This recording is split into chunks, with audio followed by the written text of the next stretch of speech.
جو ہے برداشت نہیں کر پاتے، ہمارے اندر وہ برداشت کا مادہ نہیں ہے، ظرف اتنا ہمارا نہیں کہ نور والی کیفیات کو ہم برداشت کر سکیں۔ اس لیے اللہ چاہتا ہے کہ پہلے روح قوی ہوتی جائے، پہلے روح قوی ہو جائے۔ یہی تو وجہ تھی کہ شاہ نظام رضی اللہ تعالیٰ عنہ اور شاہ دلاور رضی اللہ تعالیٰ عنہ کے تعلق سے آتا ہے، شاہ نظام رضی اللہ تعالیٰ عنہ ابھی مہدی موعود علیہ السلام کی خدمت اقدس میں ہے اور زانوِ تلمس طے کیے ہوئے ہیں، قرآن پڑھایا جا رہا ہے۔ قرآن پڑھاتے وقت ایک صحابی آتے ہیں تو مہدی موعود علیہ السلام انہیں روک دیتے ہیں، کہتے ہیں کہ ایک قدم بھی آگے نہ بڑھایا جائے، کیونکہ یہاں پر کبھی روحوں کی تعلیم دی جا رہی ہے، روح قوی ہے، ابھی تمہاری کو روح اتنی قوی ہو نہیں پائی ہے، ایک بھی قدم آگے بڑھا لو گے تو جسم جل کر خاک ہو جائے۔ تو اس لیے روح کا قوی ہونا ضروری ہے۔ شاہ دلاور رضی اللہ تعالیٰ عنہ مہدی موعود علیہ السلام جہاں پر حجرہ بناتے، جہاں پر آپ کا ٹینٹ ہوتا تو وہاں پر شاہ دلاور رضی اللہ تعالیٰ عنہ پیچھے حجرہ بنا لیا کرتے تھے، تھوڑی دیر تک حجرے میں رہتے اور باہر نکل کر آ جاتے، خیمے سے باہر نکل جاتے۔ دوسرے اصحاب پوچھتے کہ شاہ دلاور کیا معاملہ ہے؟ تو کہنے لگے کہ جو نور کی برسات اس حجرے پر ہو رہی ہے، اس خیمے پر ہو رہی ہے جس میں مہدی موعود علیہ السلام جلوہ افروز ہیں، اس نور کے چند خطرات میرے حجرے پر آ رہے ہیں، میرے خیمے میں آ رہے ہیں، وہ جو اثرات آ رہے ہیں تھوڑی دیر تک میں برداشت کر پاتا ہوں، پھر اس کے بعد میرے ظرف سے باہر ہو جاتا ہے تو میں حجرے سے باہر نکل جاتا ہوں۔ تو روح کا قوی ہونا ضروری ہے۔ روح کو قوی کرنے کے لیے اللہ کہتا ہے کہ تمہارا روح قوی ہونی ہے تو تمہیں پہلے کیا کرنا ہوگا؟ اللہ تعالیٰ کا حکم ہے کہ لطیف لوگ جو کام کرتے ہیں، جو پاک لوگ ہیں، پاک مخلوق ہے، فرشتے جو کام کرتے ہیں اور جو شے لطیف ہو، جو لطیف ہوتے ہیں ان کے کام کرو، جو نورانی ہوتے ہیں ان کے کام کرو۔ دوسرے بھی کام دیے گئے، نمازوں کا حکم دیا گیا، زکوٰۃ کا حکم دیا گیا، روزے کا حکم دیا گیا، یہ تمام کام کس سے ہوتے ہیں؟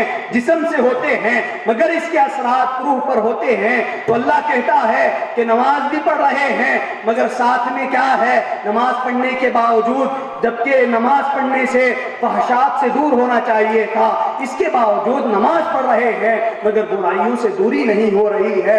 اس کا سبب اور وجہ یہ بتلائی جاتی ہے، نماز بھی جو رکھی گئی وہ کس لیے ہے؟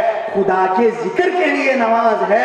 خدا کا جس میں ذکر ہو اور نبی پر جس میں درود و سلام بھیجا جائے، اور جس نماز میں مہدی موعود علیہ السلام پر سلام اور درود بھیجا جاتا ہے، حاضرین اکرام، اسی پر اللہ کا فضل ہوتا ہے، اسی کو اللہ محفوظ رکھتا ہے، اسی کے اندر نورانیت پیدا ہوتی ہے، روحانیت پیدا ہوتی ہے۔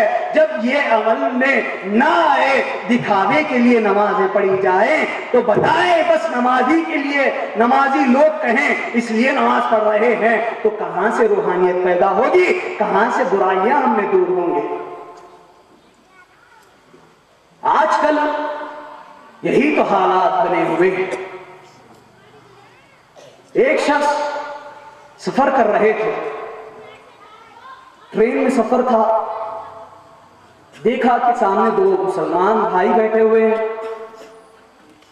ایک نے کہا کہ بھائی آپ کا نام کیا ہے؟ تو انہوں نے جواب دیا کہ میرا نام حاجی عبداللہ ہے۔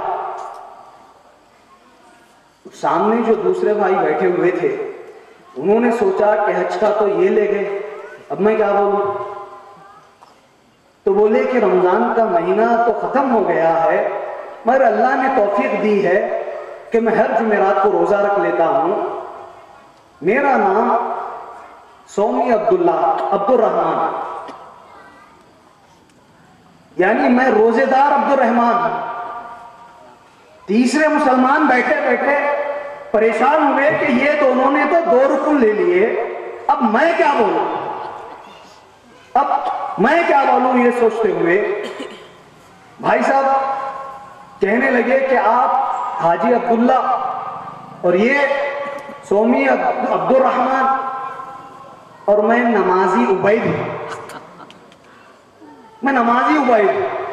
کہا کہ بھائی ایسا بھی کبھی نام ہوتا ہے؟ تو کہنے لگے سال میں ایک مرتبہ حج کر لیا، اپنے آپ کو حاجی کہہ لیے، زندگی میں شاید آپ نے حج کیا ہوگا اور آپ زندگی میں ایک مرتبہ یہ رکن ادا کر کے حاجی کہہ رہے ہو، اور یہ 8 دن میں ایک مرتبہ 7 دن میں ایک مرتبہ روزے رکھ رہے ہیں اور اپنے آپ کو سومی کہہ رہے ہیں، دن میں 5 بار نمازیں پڑھتا ہوں اور اپنے آپ کو نمازی نہ کہوں۔ تو ایسے دکھاوے کے لیے جب نمازیں پڑھی جائیں گی تو کیا اللہ تعالیٰ اس سے راضی ہوگا؟ کیا وہ نورانیت، وہ روحانیت، وہ لطافت انسان کے نمازوں میں، بندے مومن کی نماز میں پیدا ہو سکتی ہے؟ تو اس کے لیے ضروری ہے کہ بندے کی روح پہلے قوی ہو جائے۔ تو اللہ تعالیٰ اس لیے کہتا ہے کہ نورانی لوگ جو کام کرتے ہیں تم وہ کرو، تمہاری روح کو طاقت آتی جائے۔ اسی لیے قوم مہدویہ کے اندر میں نے جو آیت تلاوت کی ہے، قوم مہدویہ کا دن اور رات، صبح و شام جیسے ہی بندہ آنکھ کھولتا ہے تو اس کا آغاز ہی اس آیت کے حکم پر ہوتا ہے، اس آیت کے حکم پر ہوتا ہے۔ اللہ تعالیٰ کہتا ہے ان اللہ و ملائکتہ یصلون علی النبی، بے شک اللہ تبارک تعالیٰ اور ملائکہ درود بھیجتے ہیں غیب کی خبر دینے والی ذات پر۔ یا ایھا الذین آمنوا، اے ایمان والوں، صلو علیہ وسلم تسلیما، تم بھی درود و سلام بھیجا ہے۔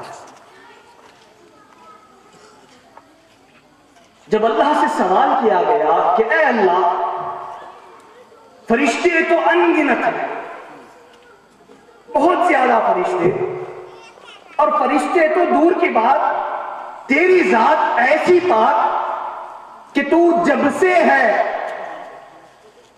کہ تب کچھ بھی نہ تھا، اس وقت سے اور اس وقت تک رہے گا کہ جب سب کچھ ختم ہو جائے، تو ہمیشہ سے رہنے والا، دائماً ابدا رہنے والا درود بھیج رہا ہے، ملائکہ انگنت درود بھیج رہے ہیں، سلام بھیج رہے ہیں، تو پھر یہ انسان کو کس لیے حکم دیا جا رہا ہے؟ تو اللہ کہتا ہے کہ یہ درود اور سلام کے تمہارے نبی محتاج نہیں ہیں، بلکہ تمہاری ذاتیں ان پر درود بھیجنے کی محتاج ہے۔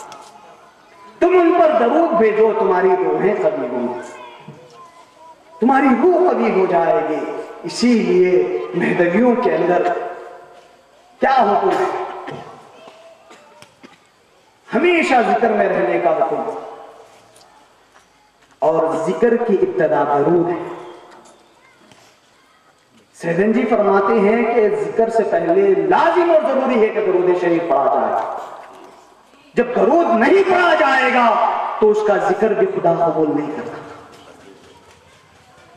تو ذکر کی ابتدا جو ہوتی ہے درود سے ہوتی ہے، اور مہدوی سارا دن، اور جن کے ذاتوں کے اندر وہ طاقت ہے جو راتوں میں بھی سوتے ہوئے ذکر کرتے ہیں، وہ تمام مہدوی، ان کی ہر سانس میں ذکر ہوتا ہے، تو ان کی صبح بھی ہوتی ہے تو درود کے ساتھ ہوتی ہے، شام بھی ہوتی ہے تو درود کے ساتھ ہوتی ہے۔ تو حاضرین اکرام، اللہ تعالیٰ کہتا ہے کہ خبی اپنے آپ کو بنانا ہے تو نبی پاک صلی اللہ تعالیٰ علیہ وسلم پر آپ درود بھیج دیں۔ جب آپ درود بھیجیں گے تو آپ کو اس میں فائدہ ہے، آپ کی روحیں قوی ہوتی چلی جائیں گی۔ جب روح قوی ہو جائے گی تو وہ نورانی صفات جو اللہ تبارک تعالیٰ نے دوسری چیزوں میں رکھے ہیں وہ تمام آپ کے اندر آنے لگیں گے، اثر کو آپ قبول کرنے لگیں گے۔ آپ نماز پڑھیں گے تو نماز میں وہ جو اثر ہے اس کو روح قبول کرنے لگے گی۔ یہ اس کے لیے ضروری ہے کہ پہلے روح کو قوی کر دیا جائے۔ جب روح قوی ہو جاتا ہے تو انسان جو ہے نورانی کیفیات کو قبول کرنے لگتا ہے۔ اسی لیے حکم دیا گیا ہے کہ آپ جو ہے